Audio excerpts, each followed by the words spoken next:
In my last video, I mentioned that what men want from women primarily is appreciation, respect, and the resulting power that comes out of that. And that what women really need from men, the most, above all other things, is love. And I stand by those words and I stand by those statements because I think they're very solid, very good, and very true. And they don't change. No, they haven't changed through time. It's always been the same thing. It is just that today we live in a society that has been so um, changed, very deliberately changed, so that we cannot see the truth anymore of who we are and what we need, what we want the most. There are so many confusions with false teachings given to us that we are basically in many ways lost. I've seen this time and time again in my own life and life of my friends and people that I know and the society at large. I'm talking here only about the Western countries, of course, and I thought it's really important to talk about it a bit more, to really clarify those things, because if you understand what a woman needs, then you know what you need to give to her. If you can't give it to her, then you've got a problem, and you need to address it if you want to be with her. And for a woman, if you want to be with a man, then you'll know what he needs, and you can address yourself if you need to in order to be able to fulfill that role, because there are roles to be fulfilled.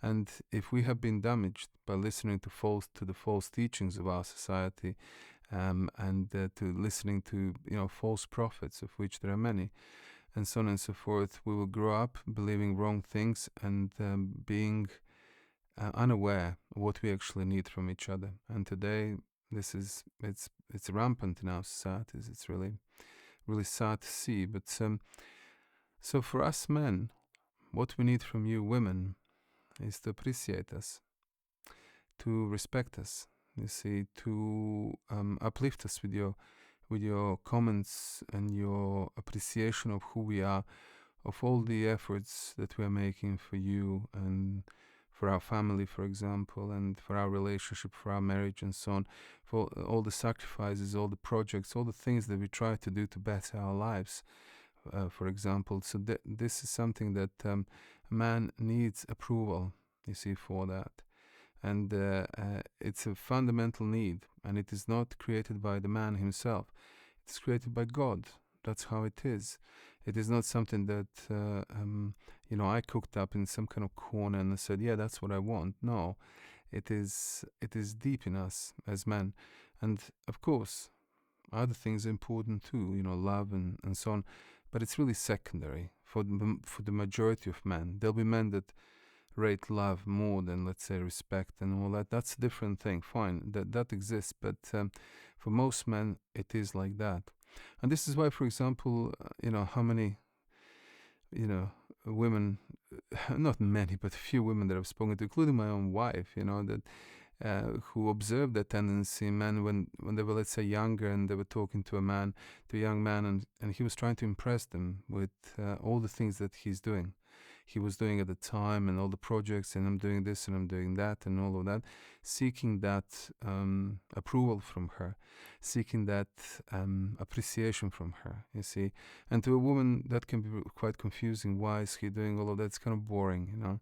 But if you understand what man needs, and maybe he's unaware of how he's coming across, he should show much more interest in a woman, of course, but nevertheless, it speaks about those tendencies in ourselves. And if a woman understands correctly, then she's able to offer that to a man, you see, and to the man that she admires and loves, and so on and so forth. And then they can go on and be together and get married and have family and have a good life, because we're made for each other. Men and women are made for each other. There's no two ways about it. And all of these teachings that are dividing us, and all of these teachings that are put in the way for us to fall over and never get married and never have each other and never have a family and end up as a kind of lonely, solitary beings, it doesn't suit 99% of the society. We're meant to be together, to walk through this world together, through the valley of joy and the valley of tears, together, you see. So then we can have a good and godly and beautiful and successful and childbearing and wonderful family life and so on and so forth. But if we don't do that, if we allow our mutual misunderstandings to get in the way, we never get that. And there's more and more people today, young people who absolutely deserve this, who don't have it and even say that they don't want it. And it's a very sad state of affairs. So it's my little way to try to address that. So to teach a woman, this is what we need, you see. Please bear it in mind. Because a woman has been taught very dangerous, very damaging, in my opinion, satanic teachings of feminism. And teachings of feminism is a political system given to women to destroy them, you see. By that the teaching of feminism is incredibly false, but it appeals to people on a superficial level. But where feminism starts collapsing is when a woman comes to the age of 45 and lives in a flat alone with 2 cats and cooks a soup for one.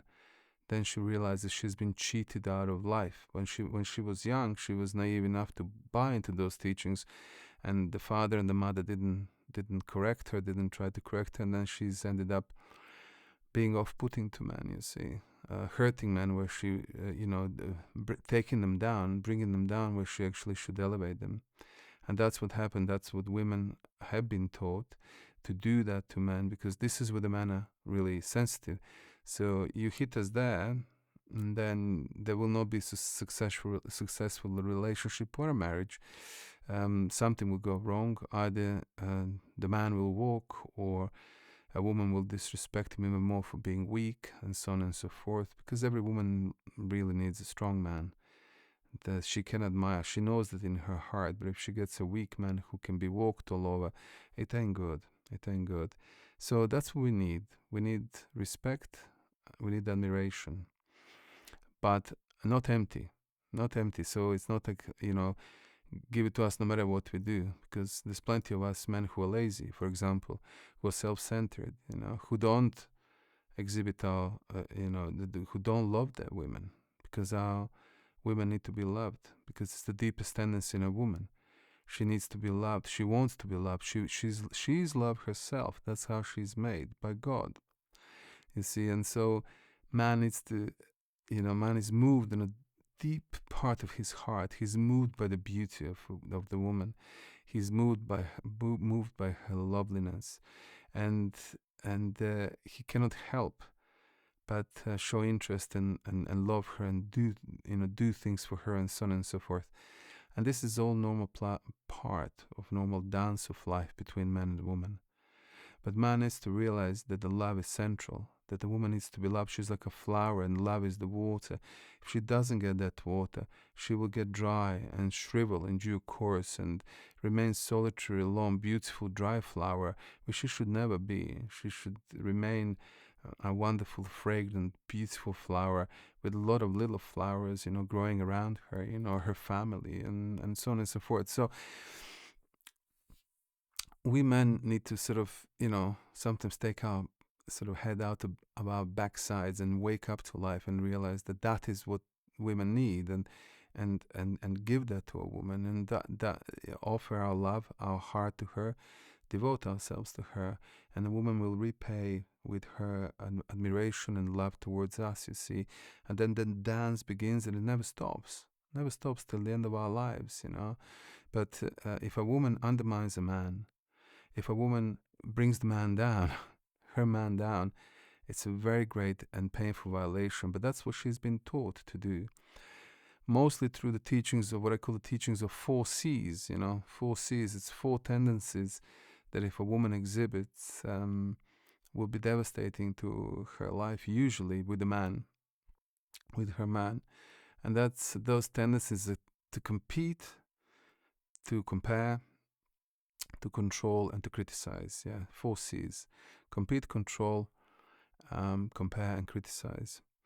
And if those tendencies are strongly developed in a woman, she cannot admire a man. She'll either bully him, want to control him, she will criticize him, she will say that he's bad, this other guy is better than him, and she will want to, compare him with her cousin who's doing this and this and that. There are many, many ways you can criticize and destroy man's confidence through, in so many ways. It's very, very easy. The most beautiful, you can criticize Buddha in so many ways. For example, this fantastic light being and a fantastic teacher, or Christ, you can criticize no end. If you wanted to, you can criticize anything. For example, it's just one tendency of criticism, or and destroy it. You destroy man's confidence, and you destroy him, and he will not love you in return and stuff. So for a man, it's very important to find himself a feminine woman, not feminist, but a feminine woman that has got love and kindness and softness in her heart, who wants to get married and have family, and who will surrender herself to him. And this is how things used to be in life. But these days, these are almost sinful words. You should never talk to us like that anymore. Well, actually, this is where the happiness lies between man and woman. A woman doesn't need any empowerment, doesn't need feminist empowerment. She needs love. She needs to be loved by a man, you see, and married and have family and so on and so forth.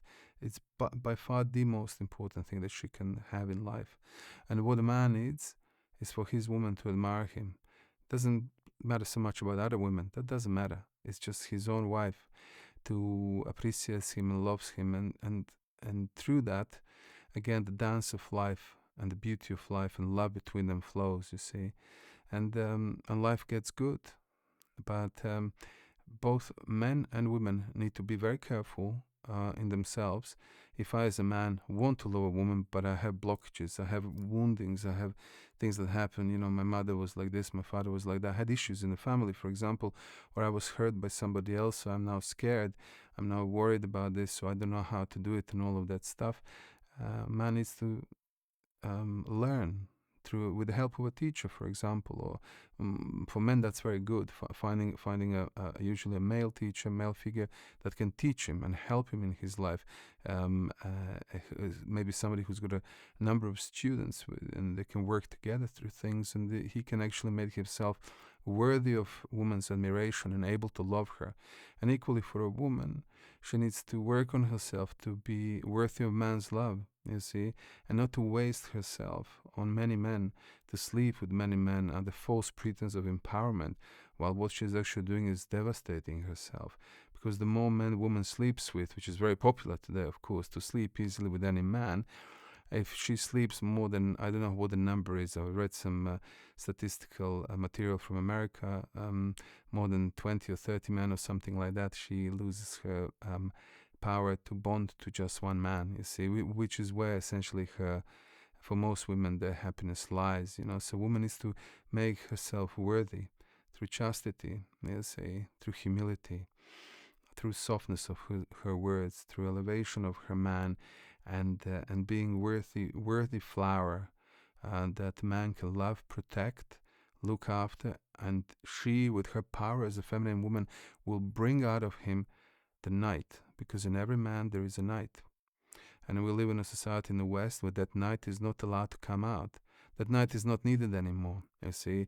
It doesn't need to open doors for women, doesn't need to do little things for women. No. This is now considered abuse. Of course it's considered abuse because we live in an abusive society, you see. But that night is waiting to look after and serve his woman. And an intelligent woman will know that.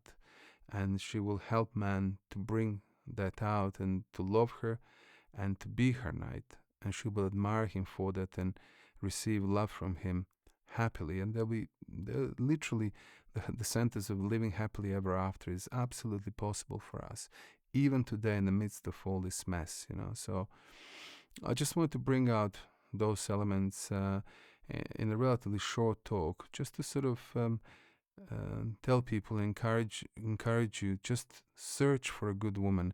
If you can't find her, if she undermines you, thank her for the time you've had together. Commit her to God, and with goodness in your heart, part ways. And to a woman, the same thing. Commit your man to God. Look for a man. You go and find a man who will love you, who will look after you.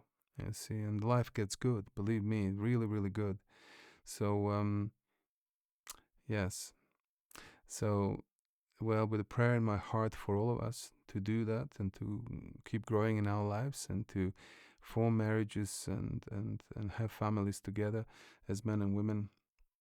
Please don't forget, if you're a man, you must love your woman, otherwise you're using her.